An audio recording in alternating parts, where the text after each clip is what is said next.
nagamit. Yes, clear naman yun. Tinanong ko, bakit ako? And then she said, matatalo kami ni Lenny kung hindi mo dalhin ng mga Bisaya. Kaya nagbigay ako ng options. Bisaya kanan. Dalawa Rosa, Bongo, Manny Pacquiao. And then she said na hindi kayanin.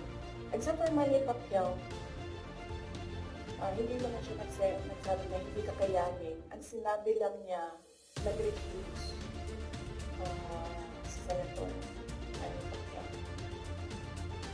So, of course, ginamit nila ako para manalo sila. Obvious naman na gusto niya makita yung survey. Hindi ko siya dala. Pero nag-survey ko and then, pwede ko yung